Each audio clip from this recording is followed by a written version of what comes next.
Herkese selam arkadaşlar. Ben Mehmet Talha Şişman.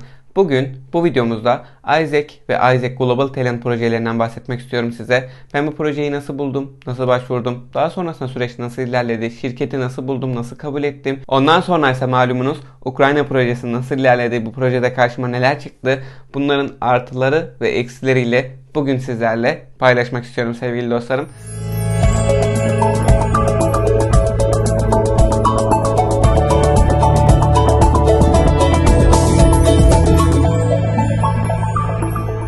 Öncelikle Isaac'le nasıl tanıştığıma ve nasıl başvuru yaptığımdan başlamak istiyorum sevgili dostlarım size.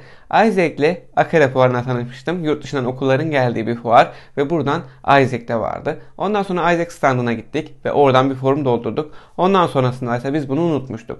Aradan belli bir süre geçtikten sonra belki ortalama 1 ya da 2 ay Isaac'ten bir kişi beni aradı sevgili dostlarım ve ardından benden bir CV istedi. Hızlı bir şekilde CV'mi hazırladım sevgili dostlarım. CV'yi hazırladıktan sonra zaten burada uygun olabileceğiniz projeleri sizler için buluyor Isaac. Bunun yanı sıra kendiniz istediğiniz bir ülke ya da pozisyon varsa bunu da söyleyebiliyorsunuz. Olası bir ihtimal varsa bunun için de uğraşıyorlar sevgili dostlarım. Ondan sonrasında ise ilk projemde bana Mısır demişlerdi. Ama Mısır'a pek sıcak bakmadım. Yani tamam Mısır güzel bir ülke ama bilmiyorum 6 haftalık bir süreç için. Gidenler memnun kaldı ama ben pek memnun kalacağımı düşünmüyordum Mısır'da. Ondan sonra Mısır'ı reddettim. Daha sonrasında ise yelkenler Ukrayna doğru döndü sevgili dostlarım. Hem güzel bir ülke, bunu kesinlikle vloglarda da görmüşsünüzdür zaten. Hem ekonomik olarak rahat bir ülke, yani buradaki ekonomimizle orada rahat bir hayat yaşayabiliriz kısım kısım. Bunun için Ukrayna güzel bir seçenek, güzel bir lokasyondu benim için. Projeye okey dedim. Ondan sonra şirket ayarlandı. Şirketle görüşüldü. Şirket CV'mi istedi. CV'mi gönderdim. Daha sonrasında ise bir motivasyon videosu çektim. İşte neden bu projeye başvuruyorsunuz? Bu projede neleri farklı yapabilirsiniz? Neden sizi seçmeliyiz? Tarzında 10 soruluk bir anket geliyor size ve bunu bir motivasyon videosu çekerek karşı tarafa gönderiyorsunuz sevgili dostlarım Global Talent projesinde. Ondan sonrasında da her şey okeylendi ama malumunuz koronavirüs süreci patlak verdi ve benim projeme gidemedim. Yani gitme fırsatı olmadı tabii ki, her taraf kapandığı için biliyorsunuz. Ondan sonrasında ne yapsam diye düşünürken projeyi aslında iptal etmek istedim ama daha sonrasında Isaac'ten bize ulaştılar. Yani projeyi belli bir ücretini size karşı verebiliriz. Seneye tekrar yeni projeye başvurursunuz diye.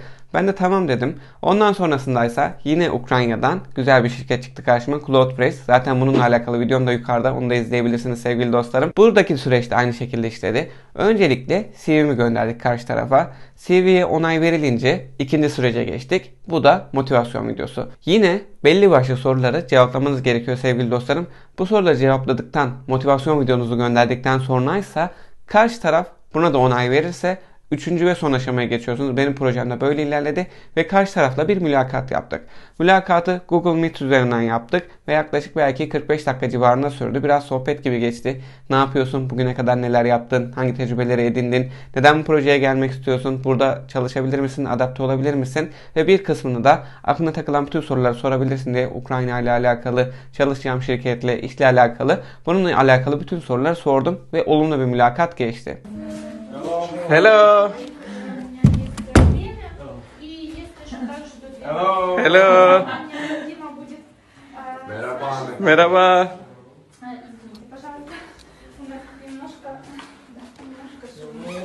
Hello. Mülakatın ardından 1-2 gün sonra zaten onay geldi ve artık her şey hazırdı sevgili dostlarım. Öncelikle zaten Isaac'in Ukrayna ayağından bir menajer belirlendi ve o menajerle iletişime geçtik. Neler gerekli, hangi belgeler gerekli, bunları ayarladık sevgili dostlarım. Bunun yanı sıra işte kalacak yerim ayarlandı. Yani kalacak yer size sunuyorlar. Bunu seçebilirsiniz, kabul edebilirsiniz, etmeyebilirsiniz. Ama etmezseniz bunu karşılamıyorlar. Benim kaldığım hostel çok güzeldi. Hostel vlogunda da görmüşsünüzdür zaten. Yani içi belki 10 üzerinden 5 olabilir ama lokasyonu 10 üzerinden kesinlikle 10 bir yer. Ve bunu bana Isaac karşıladı, yani şirket karşıladı sevgili dostlarım. Şunu da söyleyeyim lafı geçmişken.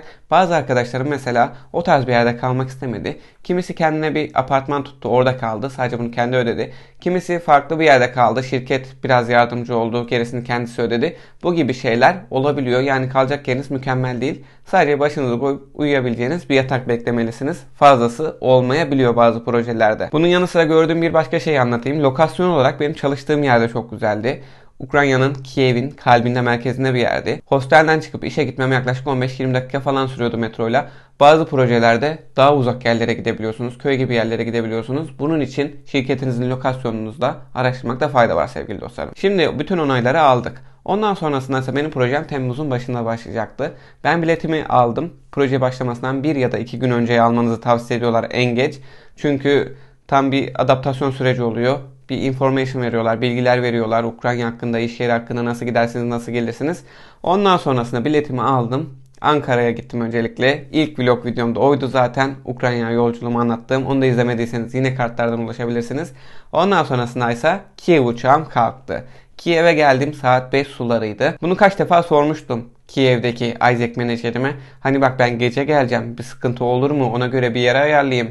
Girişimde çıkışımda bir sıkıntı olur mu? Çünkü genellikle 12'den sonra bazen kapanabiliyor resepsiyonlar ya da birisi olmuyor. Yok yok dedi, olmaz dedi, sen gel dedi.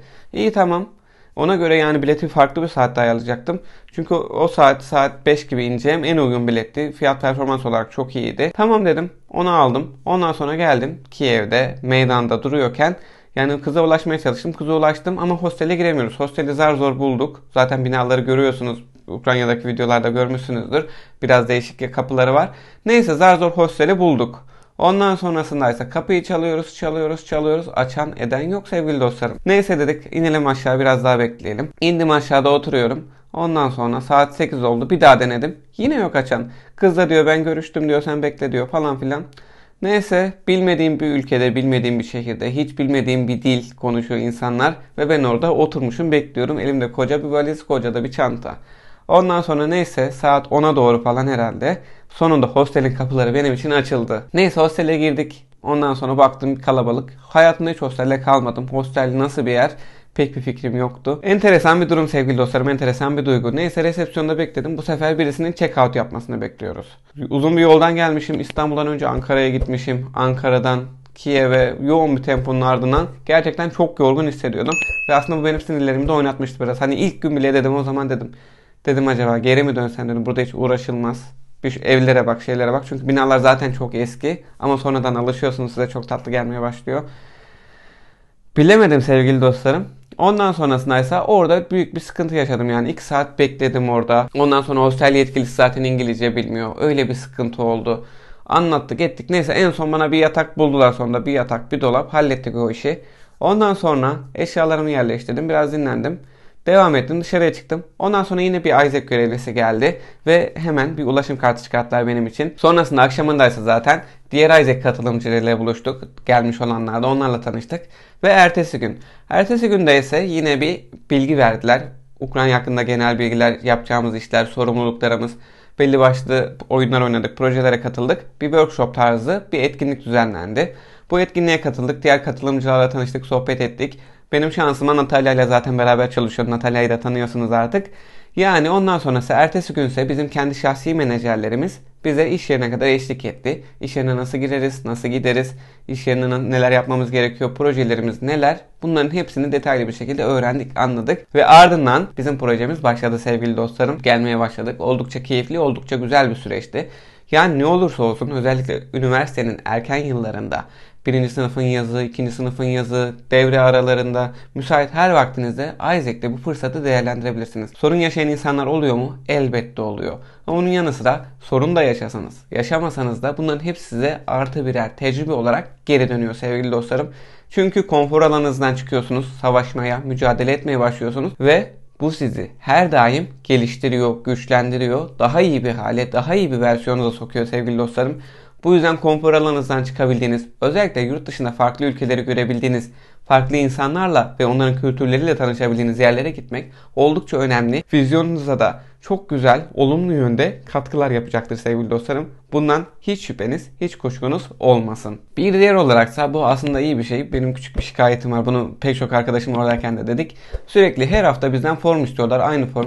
Nasılsın? İyi misin? Projende nasıl gidiyor?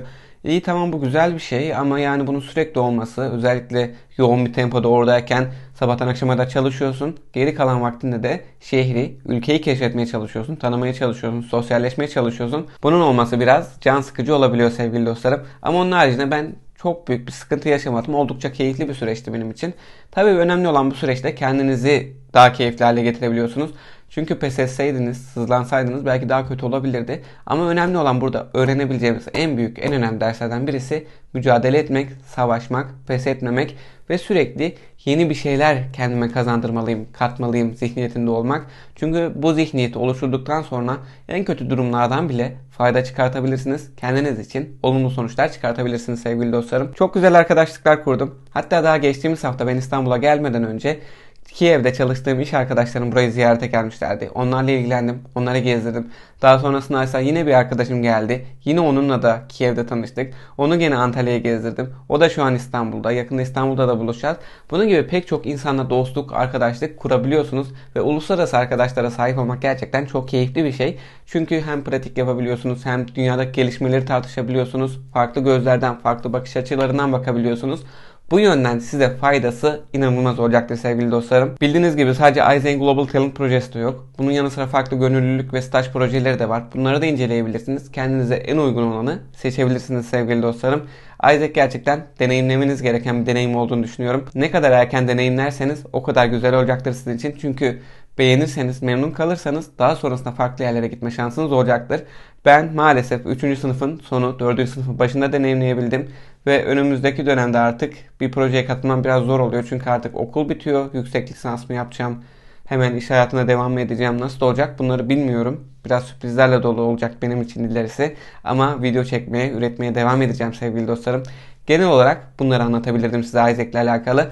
Aklınıza takılan herhangi bir soru, herhangi bir şey olursa lütfen yorumlar kısmına hemen yazın. Oradan size cevap vermeye çalışacağım. Olmadı özel sormak istiyorsanız Instagram'dan DM atabilirsiniz sevgili dostlarım. Oradaki DM'leri de sık sık cevaplamaya çalışıyorum. Hatta bazı konulardan çok fazla soru geldiği zaman onunla alakalı da video üretmeye çalışıyorum. Bu yüzden benden cevap alma olasılığınız her zaman çok yüksek. Mümkün mertebe size yardımcı olmaya çalışıyorum. Umarım sizler için keyifli, güzel bir video olmuştur. Eğer bir projeye katılmak istiyorsanız, katılmayı düşünüyorsanız ya da yakında katılacaksanız umarım her şey sizin için çok güzel geçer, eğlenceli ve faydalı geçer sevgili dostlarım. Beğendiyseniz beğen butonuna basmayı, henüz abone olmadıysanız abone olmayı lütfen unutmayın. Yeni videolardan da ilk siz haberdar olmak isterseniz zilleri aktif hale getirin sevgili dostlarım. Kendinize çok iyi bakın. Hoşça kalın.